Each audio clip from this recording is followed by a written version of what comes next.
You're listening to 90.8 Hills FM Radio. This is 90.8 Hills FM radio station, using our voice to rate your choice.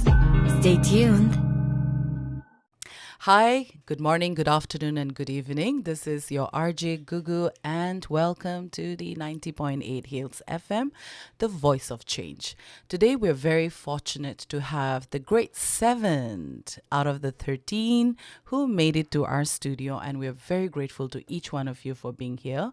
In fact, I'm very grateful to Sir Atoho first, because he was the first speaker when he came, and when I saw the cohorts being, chosen for this beautiful program, an essential, important program for the Himalayan range, I was taken aback, and that's when I reached out to him. And it took me many months, I'm sorry, but I was pursuing him when I was in Malaysia, and I through a common friend, that I would like to have him on board and listen to this, because we really don't talk about climate change in the manner that we should be, and it's a very new topic for us. In fact, for our community, we often would hear our communities in the villages saying our rivers, our hills, our vegetation is going to be there forever, not realizing that nothing is permanent, So how do we take care of our, the natural environment,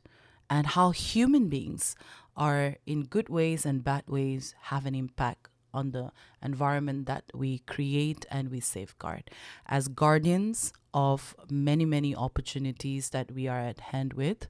We sometimes, I think, we are very careless, ungrateful, and we think that everything is going to be there forever. That's the euphoric idea that we have of ourselves, and for generations to generations, right? So what I'm trying to say, dear listeners, we have the opportunity to hear to our 7 young, who would be speaking of their experience, the before and the after, and what they think of the way forward. Now, what I wish to also ask our listeners is if they could actually, as they listen to each one of them, which the team leader would be introducing, but definitely each individual will be sharing their perspectives.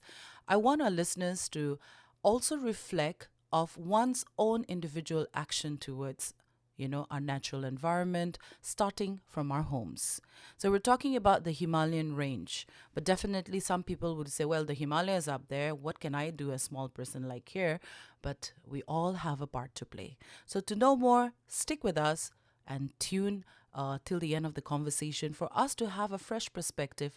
Perhaps there are going to be some things that we will be able to change as we listen to our speakers today. And let's hope to make a difference in the smallest way possible.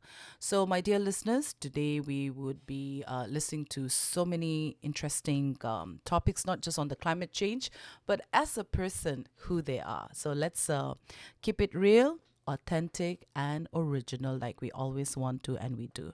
So they're called the Mobius Young Climate Leaders for Himalayan Development, and I would like to introduce their team leader, the project manager, Tokai Awomi. So Tokai Awomi, why don't you say a hello to our listeners, because we just don't know who is listening. So yes, please.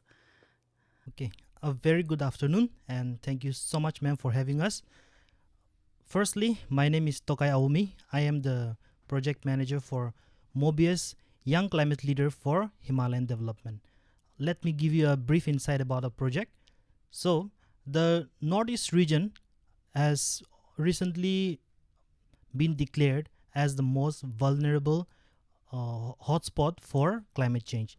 So, there has been an urgent need to spawn a young generation of climate leaders who will emphasize more on educating and also giving practical experiences to the students in combating this climate change. So our project is a joint collaboration of Climate Studies and Knowledge Solution Center, Government of Nagaland, with Department of Forest, Department of Environment, Forest and Climate Change, Government of Nagaland, and it is being implemented by YouthNet. So our project is being funded by the Mobius Foundation. They are also implementing relevant and sustainable solutions for combating all types of climate change and all factors. So basically, we are implementing a curriculum known as the Pani Pahar curriculum, designed at Cambridge University in partnership with the Herd Education Advisors.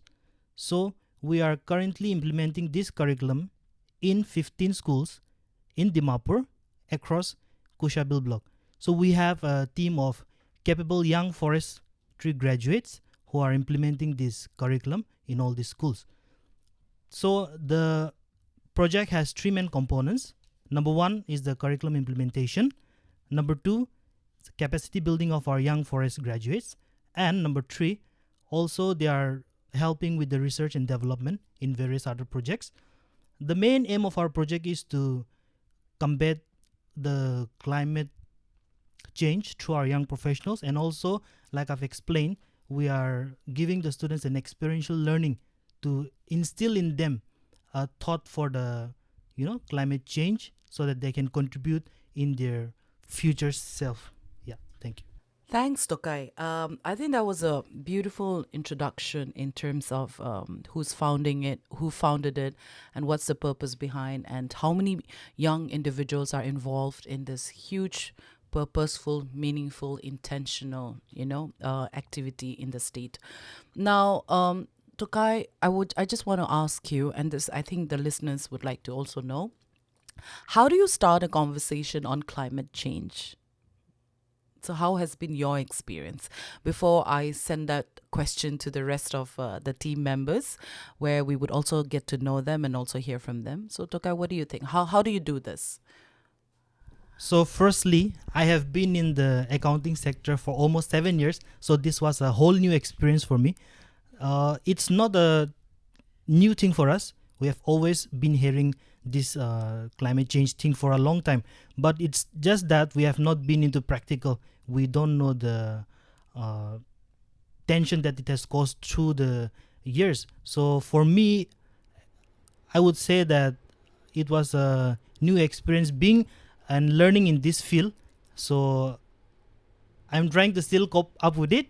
And yeah. All right. So with Tokai opening the conversation, I would like to have Vipito to introduce himself and perhaps also answer the same question. How do you, open the conversation on climate change because you have the blocks, right? Each one of you are responsible for, and you're going to schools. So I'm quite interested. How do you talk to children about climate change? So Vipito, why don't you introduce yourself to us? Hi, I'm Vipito. Thank you so much, Ms. Gugu. And to answer your question, the first thing to get people talking about climate change, especially students in schools, is to make them think for themselves. Right? So you ask them a question.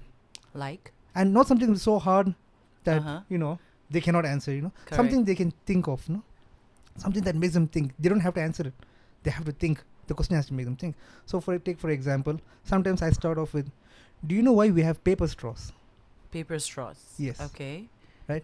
Before, there used to be plastic straws. Correct. With your juice box that you Yes. get, right? Yeah. Nowadays, it's all paper straws. And we hate paper straws. Uh-huh. They are soggy. Yes. You can't use them for a long time. You can reuse it. Yeah, you can't reuse it. Yes, exactly. Yeah. So then you ask about it a little, right? You ask others, and then it turns out, it's for climate change, for the environment, right? Okay. And then people go, well, it's a small bit of plastic. The container itself has so much plastic that the straw is nothing compared to it, right? And then you have to explain it to the children that it is not the plastic itself that we are worried about. It's because mainly the plastic cannot degrade naturally. So it is thrown in the trash. And then it is thrown from the trash into a dumping area. And from there it goes out to the sea. And then from the sea, it goes into the bodies of animals, fish, like sea turtles. Sea turtles, they are a very very sensitive breed. Any change in temperature in the water, any change in their diet, and they slowly start dying out. So when the straw gets into, I think you can show them a few pictures. There are several pictures and videos where you find sea turtles with a straw through their nose. It blocks their breathing, and it kills them in thousands. So straws, a single straw is nothing, but once you take the entire country, the world into account, it becomes millions, billions of straws in a single day. So that's why we're cutting down on straws. Even though paper straws are uncomfortable for us, we can manage. Sea turtles cannot manage with a plastic straw. True. So in this manner, you get them thinking, like, what is the reason behind a change you make? So what age group are you targeting when you go to schools? Oh, we're targeting from the age of, I would say around from 7 and up. 7 and up. Yes. Is that class 4, 5? Yes. Yes, am I correct? Great. So which block are you responsible for? No, I'm responsible for 3 schools in my area. Wow, Yes, 3 yeah. schools. So how do you manage yourself going to 3 schools? It's just I keep set aside a day for each school of the week. Yeah. All right. So it's each day for each school and And then I have another 2 days for okay. the other project work. So is it a full day that you go to the school, or is it like a period slot Yeah, a given period, to a you for slot this given to me, particular yes, yes. subject? Oh, how interesting. So how many months has it been now? It's been 8 months now. 8 months. Yes. Are the children excited to have your class? Oh yes, they are very much. Okay, we're going to come back to that question. So I'm going to move to Alice, but thank you so much, Vipito. So Alice, I can see that you're the lone lady in the group, and congratulations to you and to the gentleman for taking good care of you. So Alice, how about you introduce yourself? And also my question to you is, what was your, thought before about this whole, program, and how's it now? Thank you so much, ma'am. My name is Alice, and before I answered your questions, I want to speak a few things on the curriculum, Sure. like as you have mentioned. So this curriculum was developed by the University of Cambridge and Herd Education Advisors. They jointly came up with the Pani Pahar curriculum. So the main objective of this curriculum was to, build the foundation of environmental awareness among the students, and also instill in them the sense of responsibility that they should have towards the environment, and also help them understand that their individual action matters. So we're dealing with all the students, and we're going to all the schools and helping them understand why each one of their action matters. And through this curriculum, we have taken up various activities such as tree plantation, waste management, and drawing competitions to help spread more awareness. And this curriculum is actually a pilot project to see if it is feasible to have environment curriculum in the schools. So actually, when we go to NBSC, they have environment, but it is a small portion. So we want to see if it is feasible enough to have an environment curriculum in the school. And over the 8 or 9 months, we can see that the students have started to be more conscious about the environment, and they do small things like keeping their school tidy. And getting back to your question, at first when I joined the foundation, this Mobius Young Professional for Himalayan Development, I was very shy.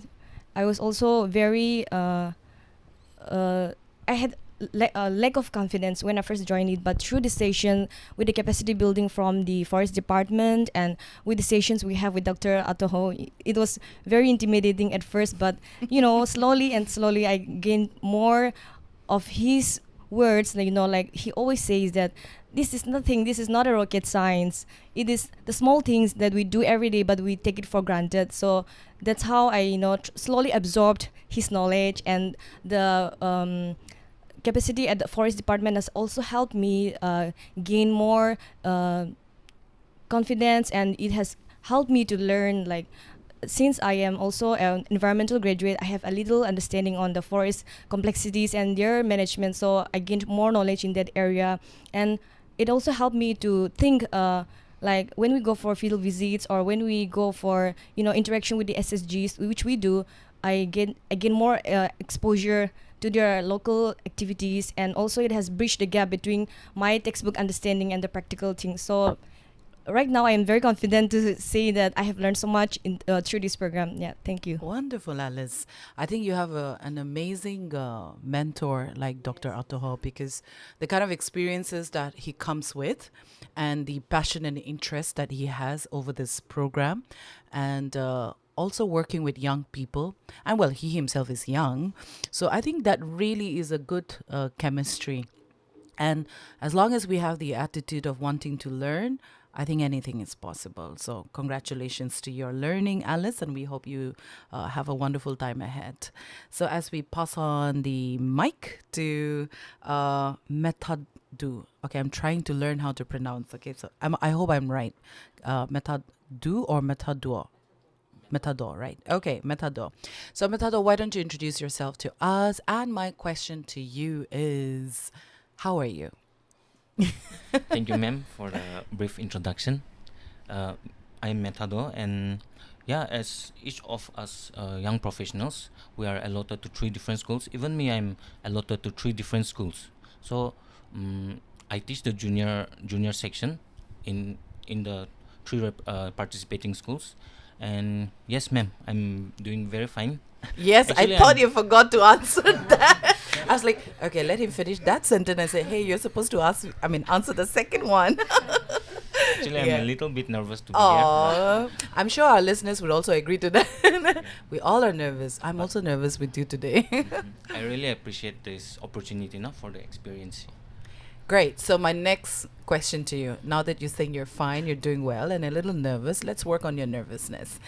What is it that you had in mind when you you got to know that, oh, you're coming to the radio station? How did you prepare yourself this morning? Actually, I've been preparing certain topics like a few days back, Oh, but like I'm since this is a radio station and it's going to be a conversation, I have to adapt to it. And yeah, it was nervous. It was like I had to prepare. I had to go through personal experiences. I had to add my own own honest points to it. Yeah, we were all prepared. so what topic were you preparing, if I may ask? Actually, I was preparing for potential students Oh, regarding this curriculum. No, okay. You mean to say that is something that you do, but so am I getting it correctly, right? Something that you do in your curriculums, right? I mean, I'm very interested to know about this because the listeners are of all kinds. You know, a parent is listening, a teacher is listening. Actually, that's the beauty of radio. We just don't know who's listening. You know, I mean, it's such a you need to have a curious mind. So even it helps us radio jockeys to be creative, but at the same time enjoy the unknown.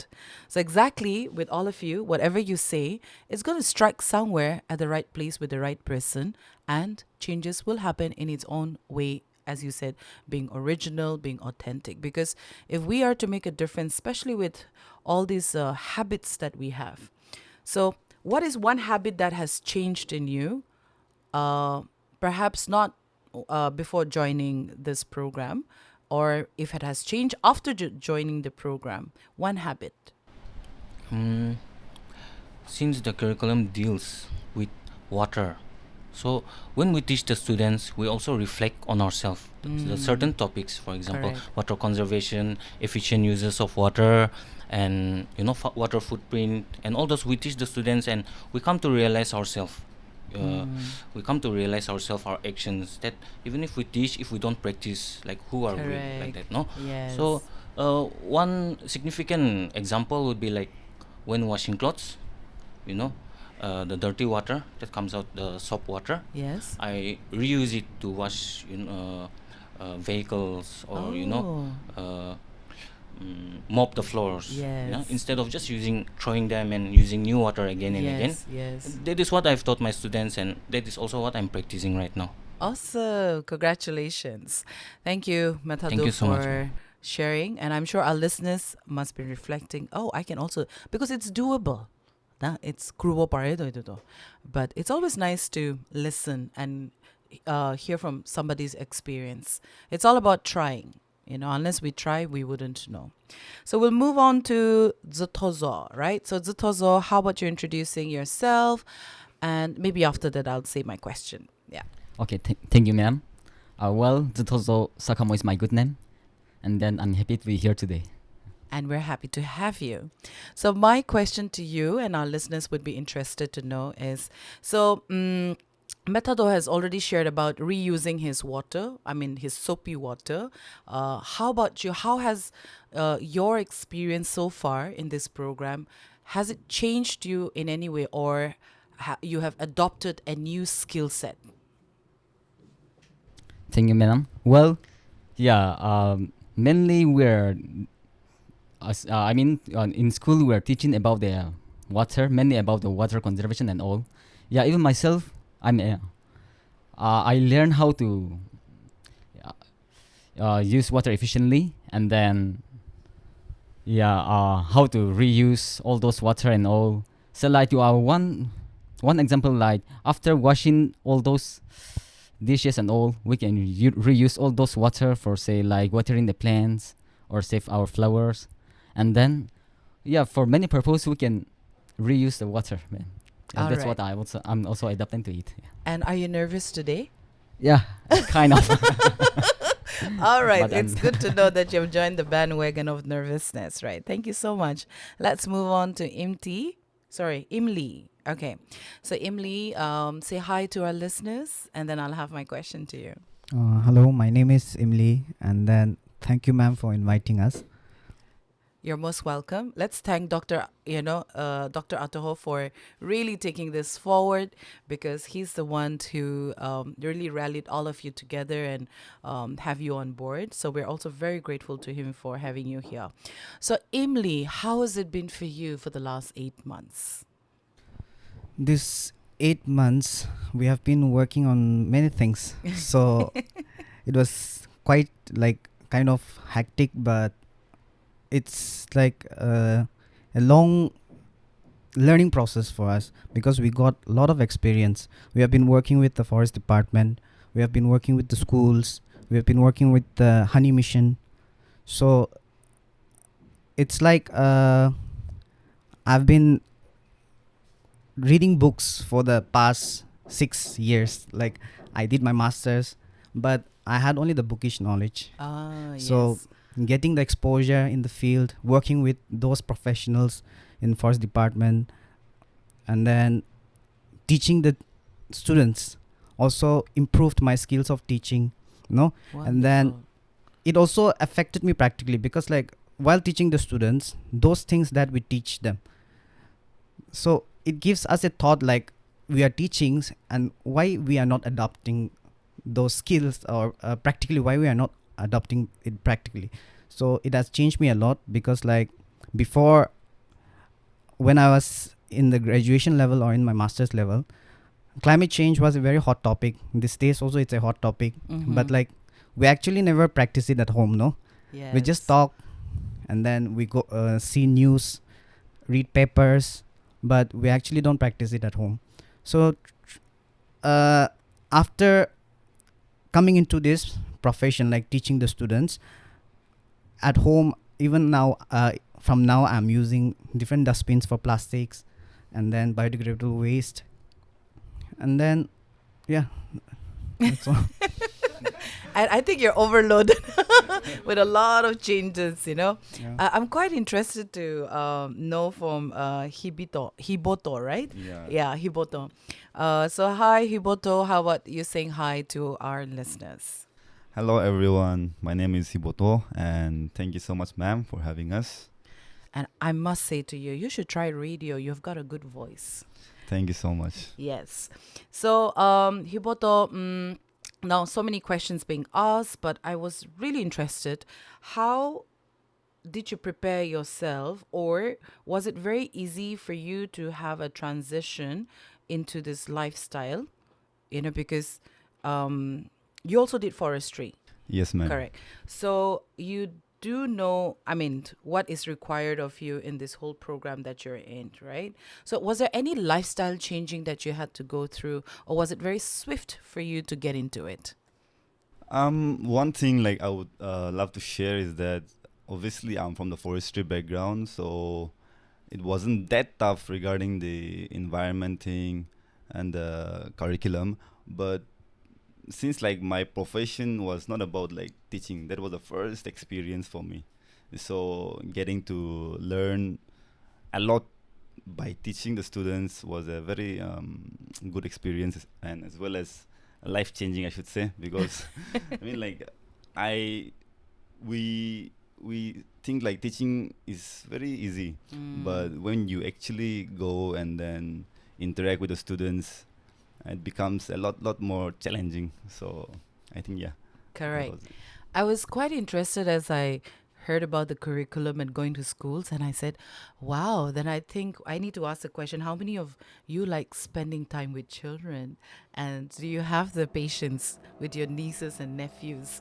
Because if you do have, like being with children, then this is a piece of, a catwalk for you to get into the classrooms, talk to children, and be creative. So, how many of you actually had to work on that, like really being creative to pass this information to children? Do you sometimes feel silly doing things? No? I mean, you're like the typical teacher walking in. How different are you from other class teachers that who walks in? And if there's been any compliment from students, I think this would be very interesting if you have any of these compliments or notes from children through your classes. Yeah. So anyone can answer that. Personally, it was not too challenging for me per se, because I was always interested in teaching as well. So I just recently got my teaching degree as well from Oh, Salt College. all yeah. right. So I have my forestry and my teaching degree. So it was perfect Then for me. you, it was like, come on, this is just another little boys and girls I can talk to. Yeah. Yeah. So it was not too hard of a transition for me. I enjoyed. And as for students, the best example of a student being receptive to your teaching or this one is when they're happy to see you. Yes. When the whole class is excited to see you.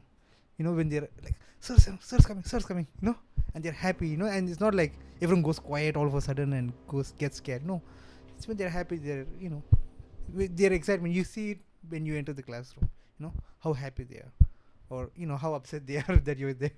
So, I think some students might give you like a special a token or gratitude, some appreciative, some gesture, but that is not what we do it for or something like that.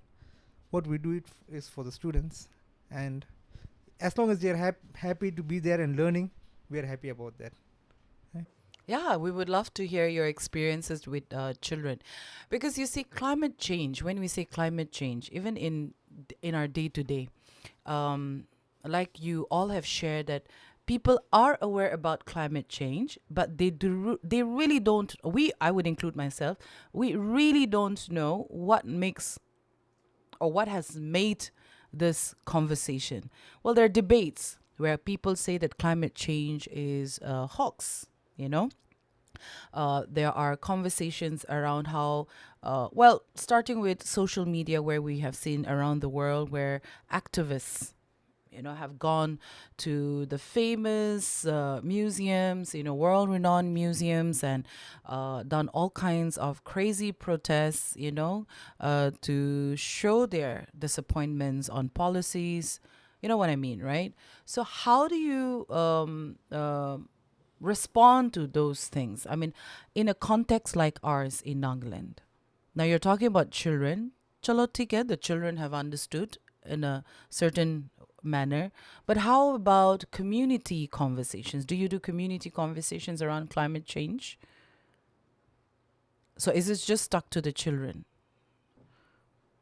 Anyone, the team leader or any one of the members, because I think this question applies to all of you. Yeah. It's not only about the school students, because we are involving the village councils also for yes. like keeping the village clean, Uh-huh. and then there will be the body that's implementing it throughout the schools after the project ends, and then even the district administration will be involved. So we are planning for it to have a meeting with the district administration and with the village council. So after the project ends, because like the project will be ending soon, so after we leave, we want the schools to carry this tradition forward. So we'll be talking with the administration and the village council and also the municipal corporations, like and then recycling companies. So that So do you do a PPT presentation, or how do you convince the village council, especially village council, the community leaders, right, that these conversations are important and the actions that we need to take involves every one of us, and this is not just a program. It's like it's talking about getting involved. Really changing our lifestyles.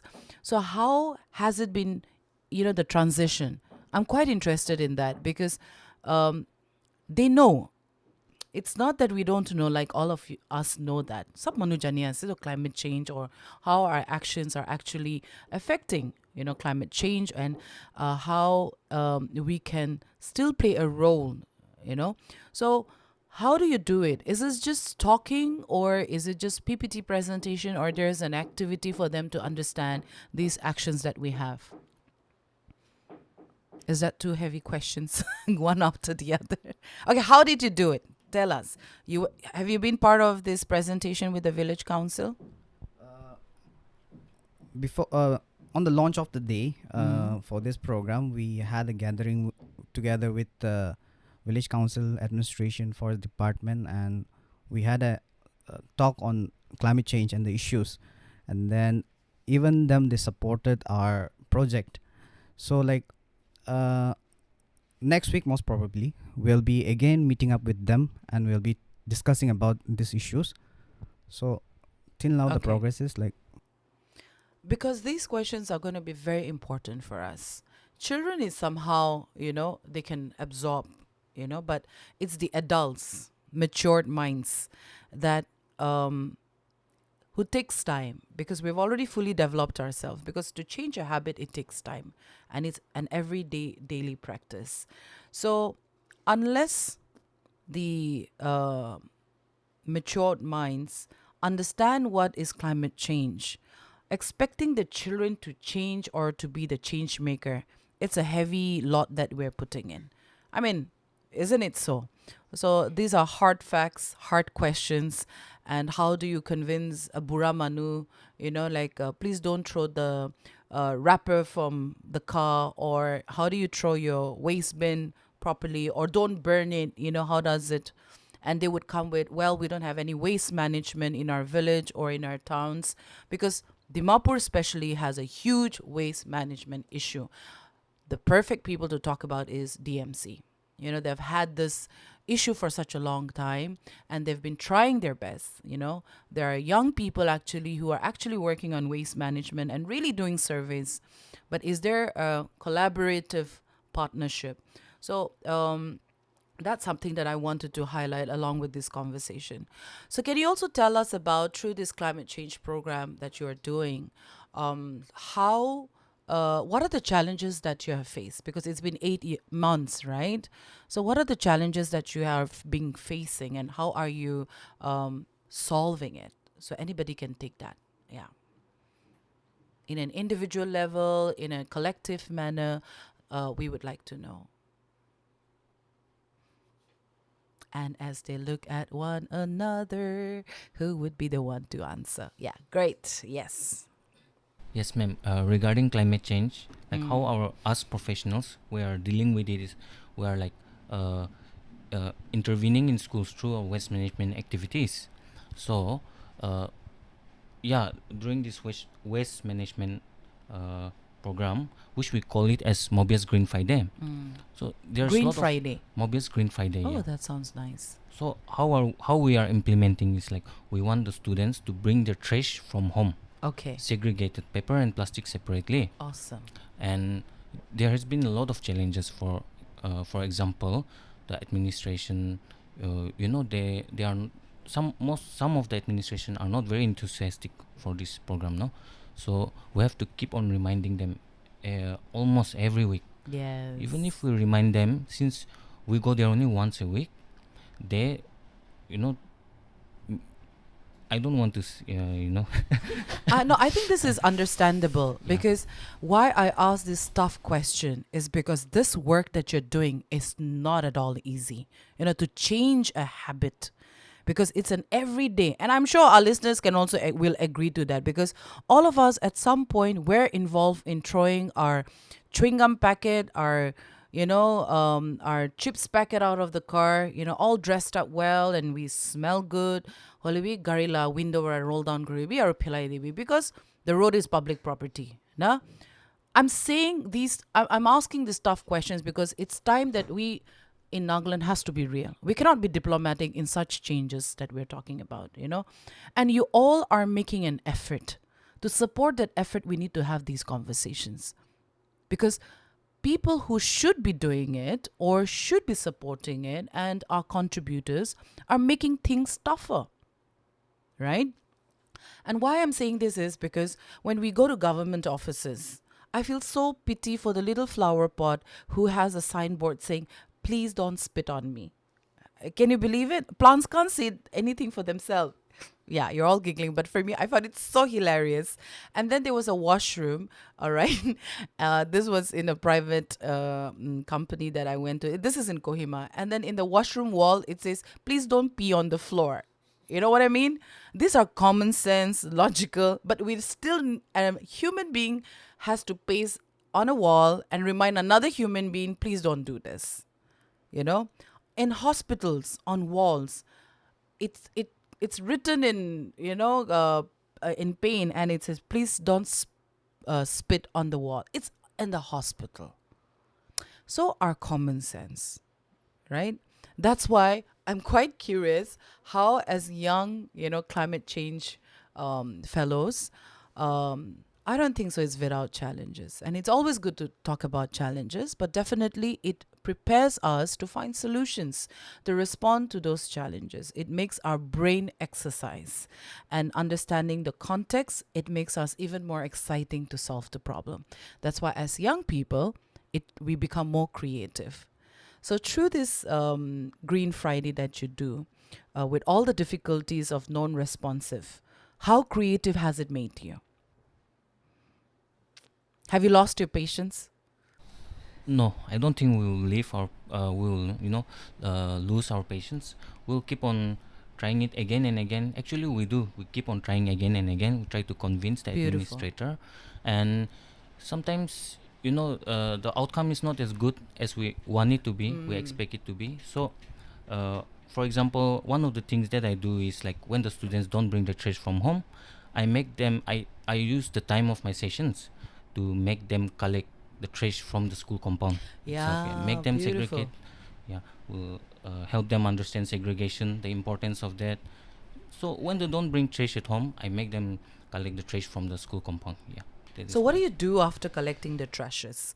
Once you bring it from home, then during your own class timing, then you segregate, and then after that, what happens to those trashes? Actually, we discuss with the school authorities to store it at some place, like at some let them identify a certain area and store it there for the time being. And when the trash is sufficient to be collected, we will identify a certain day in a month and we will collect it. Right now we are collecting it at Sir Ato's residence. Okay. Yeah, the trash is around like maybe 150 kgs. Yeah. Wow, in 8 months? Oh my God. Yeah. I'm sure Sir Atoho's home is now becoming the... No, I think this is a very practical conversation because now if I was a school admin, trust me, or the principal, I would be like, great, people are bringing their trash in my school and I'm supposed to be creating a trash bin in school, whereas I'm actually supposed to be collecting the trash and throwing out, right?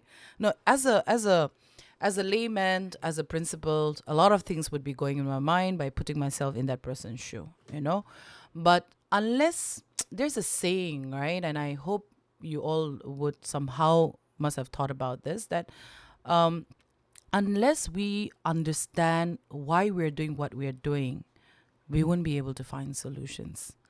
But na bujishe kuledo, there'll be more questions, more confusions. And if we're not keen to learn why we're doing what we're doing, then we will always be a problem, So how about we move over to your honeybee? That how are you getting involved with the honeybee mission? Am I correct? Yes, honeybee. Let's go to the sweeter side of the conversation. Yeah. First, tell me, do you like honey? I love honey. Oh, great. Let's start with that. I mean, what's not to love? I even have a bottle at home. Just a bottle, Yeah, just one. How much am I going to drink? right? So, just have a teaspoon of honey before going to bed or when you wake up, good for your throat as well. Yes. So, honey, now beekeeping in general it's called apiculture, but we'll just call it beekeeping to keep it simple. So, beekeeping is an eco-friendly, not just any, very eco-friendly business. Right? Beekeeping is a business. Right? So, the why we say it's an eco-friendly business is it has almost zero negative impacts on the environment. Correct. Almost zero. Yeah. There are only a few cases where it is negative when there's an invasive species. But otherwise, naturally speaking, there's no negative impacts. And in fact, it has only plus points for the environment, for the economy, for the people, right? So there have been recorded instances of over at least 300% increase in production of agricultural products such as potatoes, rice, when they were done in tandem with beekeeping. So, seeing as how it is so beneficial, the question is, why is everybody not doing it? Yeah. Right? Good question. It is so beneficial. Why is everyone not doing it? Is there something wrong with it? So, in this project we were working with the Nagaland Beekeeping and Honey Mission. We were cooperating with them to analyze the situation in Nagaland. Why is it not taking off? Is there a lack of awareness? Is there a lack of material or support? And what are the challenges that people are facing when they try to take up beekeeping? So, NBHM has they have already done plenty. They have done a lot. They have accomplished a lot. They have given training on beekeeping to over 17,000 young people. In a span of? Over the span of, I think, the last maybe about 6 years. Right? About 6-8 years they have been given training. So the question is, where are those 17,000? where are our beekeepers? Where are our beekeepers? I mean, we have a few successful yes, bee definitely, entrepreneurs, yeah. So, but it doesn't match up to the number of people trained. Yes, right? yes. And also keeping in mind that since Nagaland is a very good location for beekeeping in general. Absolutely. Right? Not Dimapur per se, but rest of Nagaland. Yes. There are a lot of native stingless bee species. Correct. That is, their honey is actually much more valuable than the normal common honeybees. Correct. So, I believe a few German experts, they came, they did a survey, and they estimated that the annual production rate of Nagaland should be at least 10,000 tons. I'm sure 10,000 metric tons. Yeah. No, if done properly. Yes, that's so what. Yes. 10,000. Let's take 10,000 metric tons as the potential. The max we can go. We are barely breaking 400 metric tons. We are not even at 1,000. For all of us to ponder and Yes. think. I mean, we have the potential, we have the capacity, but where are all the capacitated ones gone? And exactly question, where's the gap? Yes, where's the gap? Why? Beautiful. Yeah. We're giving awareness. We're giving training. Yes. We're doing everything. It's not coming. What's happening? Yeah. So we are working on that. Oh, wonderful. We are carrying out several surveys with the farmers, with people who have succeeded, people who have not succeeded. So we're working on a framework, a policy, that will help amateur beekeepers especially to have more convenience when starting up a bee business. Or it's not just beekeeping itself, but like our project manager said, the honey value chain, it has several aspects to it. Yes. It's not just about beekeeping; it also is about management, about transportation, about retailing, and all. There are several aspects to the value chain.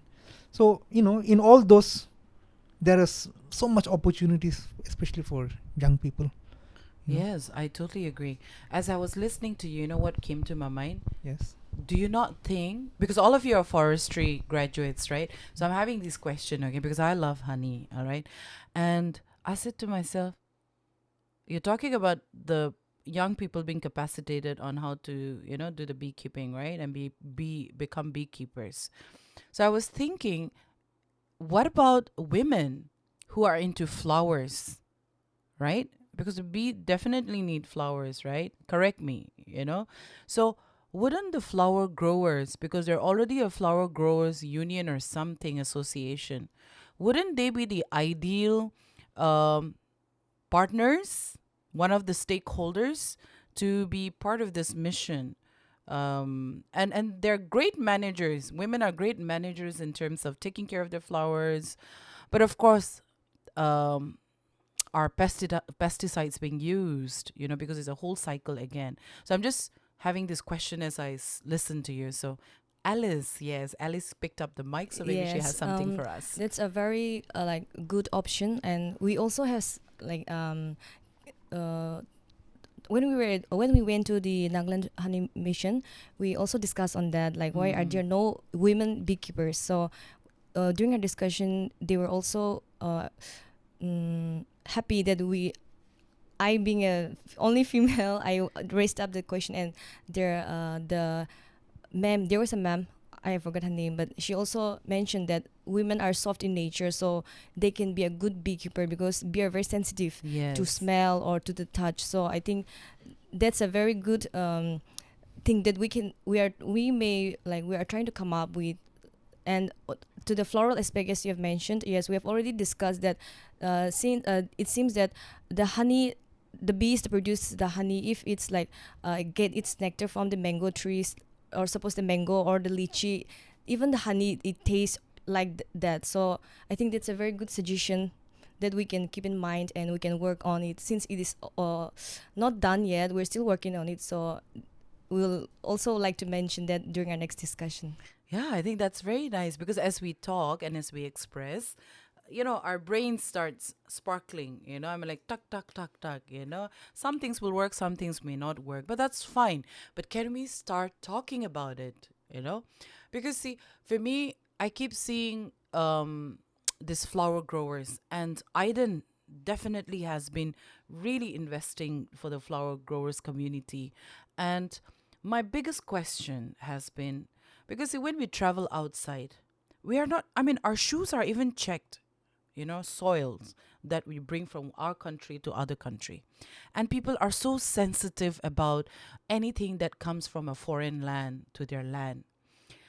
So tell me if this question is relevant or not, because you are from that forestry background and you would have more sensitivity towards these subjects. That if we get flowers from outside, because there's so much of imports that we do, imports that we do of foreign products and seeds and things like that. Do you not think that it's going to affect our soil, our land?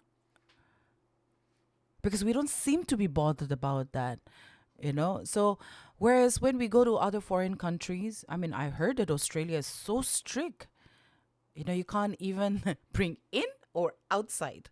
So, what is it that they know and they're doing, and what is it that we don't know and what we're doing wrong? So we're talking about bees, similar things. Everything is affected, but we don't seem to be having this discussion at all. So tell me if this question is relevant to your group. It is a little bit relevant, as in, like I mentioned earlier, the invasive species. It's not just it doesn't just stop at bees. It stops at it goes even to insects, fruits, vegetables, plants that are flourishing normally in some other country, when brought to our country, might actually destroy our country's flora, the vegetation. Yes. There are the plant species. We have to understand they are a different species. Correct. They are adjusted to growing in their own environment. Yes. Once you bring them somewhere else, either they will die or they will destroy other things around them. But for most countries in the same belt, in the same zone, for example, the subtropical zone, it's not much of an issue because we share the same weather characteristics, the climate characteristics. So we can go between them. But for Australia, Australia is on the other side of the world, and it has Australia is there's a saying about there is death behind every bush in Australia. Really? Yes. How interesting. There are venomous spiders, Ah, snakes, yes, yes. insects, Hmm. all kinds of animals and wild things. You know, so those species, when they go to other countries, right? Even if by accident, if some passenger takes it and goes, and they start repopulating that area, and then they invade that area, and then they wipe out the local animal life and the plant life in that particular area. So it's a very big issue. Recently, Should we be talking about it? Should we be concerned about it for our own land, for our own? Because we see that a lot of foreign plants and all kinds of species are entering our place, and our indigenous, we're not focusing on our indigenous plants, and you know what I mean, right? So I'm just taking an opportunity to ask 7 of you wonderful cohorts here, because we don't get such opportunities to discuss. Yes, we are discussing about the Himalayan range, but we're not talking about our rivers. We're not talking about when development comes, how our rivers and streams are blocked, right? These are things that in the name of development, we really are not looking at our natural source or sources, how it's being damaged. So I have real high hopes in you guys, and I'm sure the listeners too.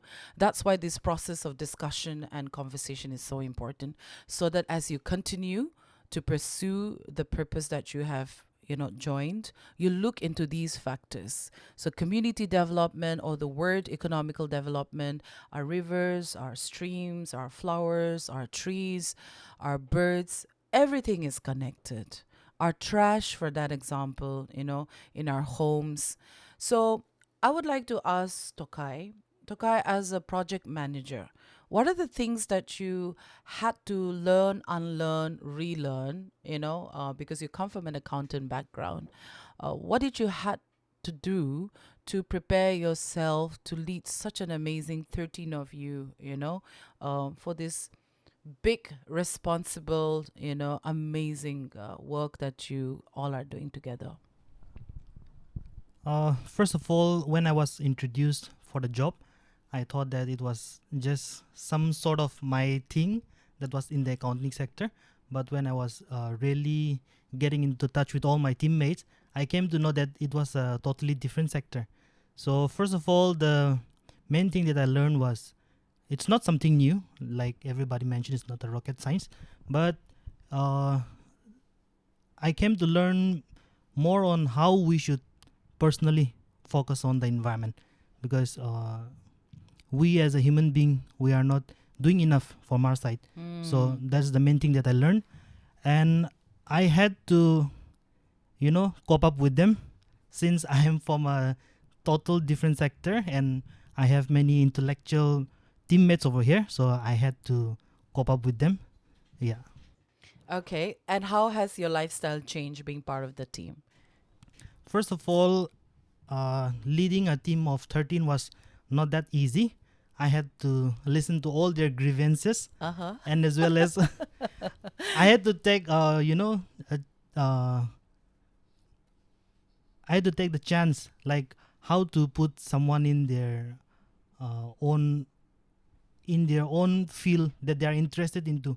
Say, for example, on my right, Mr. Vipito, he loves, and then everything, whatever you put on him, he just have a direct reply to it. So I have to, manage that as well. So Achha, nice. yeah. And I have to take into account every team members, like their own strength, their own weakness. So one of the thing that I learned, and then it's changed me, is like how to manage others and my timing as well. So yeah, I will say that. Great team leader you are. No wonder you are a leader. And I think that's how we all learn, we process, and we become. And anything else that I may have missed out through this program of yours that you're doing and you would like us to know? So we have spoken about the curriculum, the activities that you do, about the foundation, and also the whole intention of this whole exercise. It's been 8 months now. We have also spoken about your challenges and how you are trying to resolve by keep coming up with creative approaches and strategies. We've also spoken about the possibilities of involving other stakeholders, to equally share, this mission. What else are we missing out? What is it that you're going to do in 2024? What is your action plan? Who would like to respond to that? Today is February 4th, right? Correct? So what are the actions plan that you have for the coming month? So how do you prepare your action plan? Is it like all fixed up, or how do you do it? Who decides? The team leader or every individual, or there's somebody who's right? Somebody's there. So Imli. for further planning, every Monday we have brainstorming session with Dr. Atoho. So during that brainstorming session, we used to come up with different topics, our concerns, and what to be done in the future or what not to be done. So as I have mentioned before, like we have been discussing about the exit strategy. So our main concern is about the waste management in school. So we have to keep the tradition going on. So we have been working on that a lot now. So hopefully next week we'll be having the meeting with the village council and all. And then I'm very interested in the village council, how you convince them, or the questions that they raise. Do they even ask questions? not actually, but in the coming days meeting will be like interacting with them. Yes. So Yeah. we'll see you do that. Because they leading would have more impact. You know what I mean, right? And I'm really sharing this openly is because village councils, the authorities, when our elders have an understanding of why you're doing what you're doing, any kind of community program, it makes things so easy. When I say so easy, it means kaum kurulena ikilode, it becomes so good. It's a partnership. But when a party does not understand and you're really trying to make an effort, because these things can't be done in isolation. It requires all of us to rally together and do it from our end to collective action. You know, it's not just one person's action, but a collective action. That's why I really was pushing towards the village council. Like, are they convinced that this is important and it adds value to the community's life? Yeah. And then also adding to the capacity building also, we are also doing some taking initiative in collecting data for indigenous and traditional knowledge, because like our forefather and like Nagaland, they have a rich traditional and indigenous knowledge. So through this, like we want to collect the traditional indigenous knowledge from the villagers or like our grandfathers, What kind of traditional knowledge? like management. All right. Forest How management, did forest they? management, and Beautiful. then That's is so important. because like they have different knowledge on managing the land, soil, saving water. Their wisdom is entirely Yeah. different. Yes. So we want to collect it and document it, and then again the government of Nagaland also took the initiative at climate change conference in Egypt to translate the indigenous knowledge of forest management and make it a policy action. Wow. So we are working on it. So we have been collecting data for that, and we are hoping that we'll come up with something good, and then it will help the government to identify good tools and directive for applying it with the modern technology together. I'm getting very excited now after getting to hear this, because we actually are failing to really reach out to the community people, you know, how they have for so long taken care of the natural inhabitants. You know what I mean, right? The habitats that it's around them. But with modern, lifestyle coming in, there's a lot of interventions that is also disturbing the ecosystem. So the before and the now, we really need to complement each other. And I'm so happy that your team is actually part of that process of the traditional, knowledge and the modern technique. How can it coexist? Can we coexist is a question. And to coexist, we need to know the past, how they're still continuing, and the way forward. Well, I think we really need to have a second sitting after, a couple of months, but I will give that space and decision to all of you, since I've also waited 8 months. It has not been an easy one. I waited 8 months, and I think it was worth waiting for. So how long is this fellowship that you are into? I mean, how long is this duration, this commitment that you have? 2 years, 3 years, 1 year? 1 year? What happens after 1 year? I'm not sure, but I believe the foundation will look at the compiled report, and then they will decide on how much they want to expand this project, and if they want to expand this project to other states as well.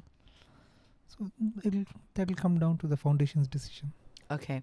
But how do you look forward to it? Even if it finishes after a year, how do you see yourself?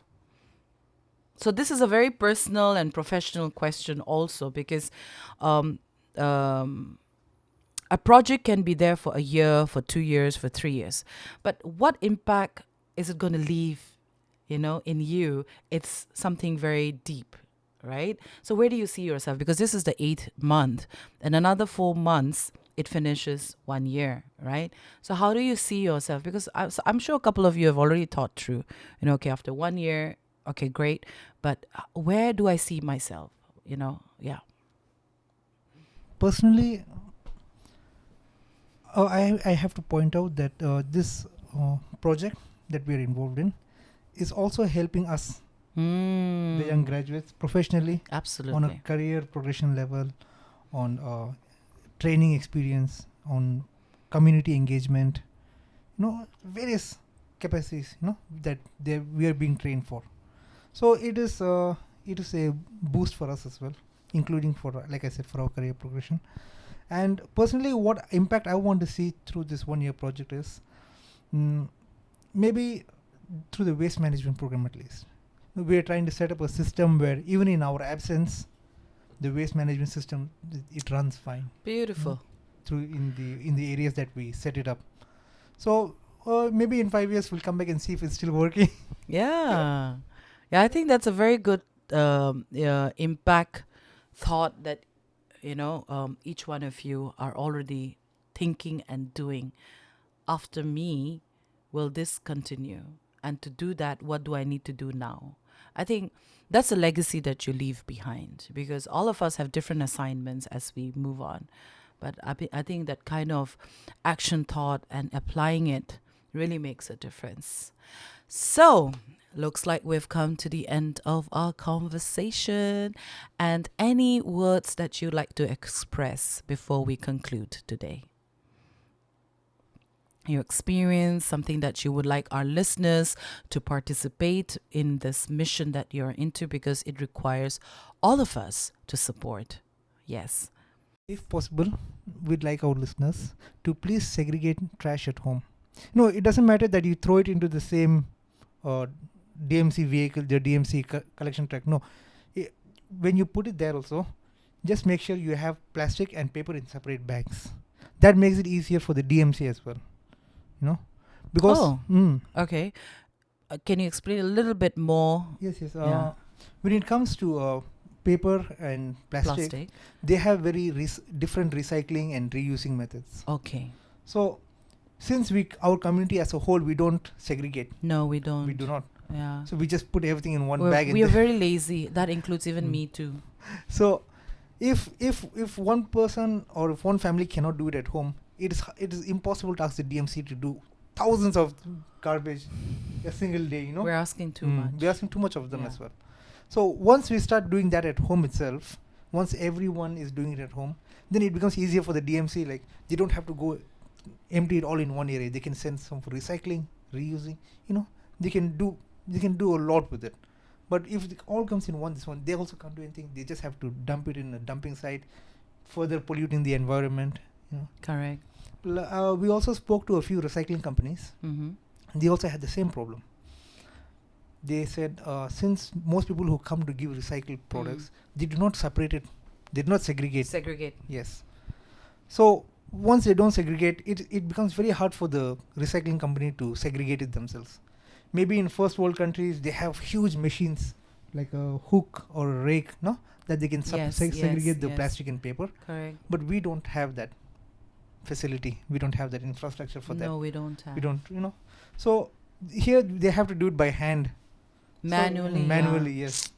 Correct. So it becomes very hard for the recycling companies as well. So please, if you're giving anything for recycling, or even if you're just throwing it into the dustbin, to the dump site, just segregate it.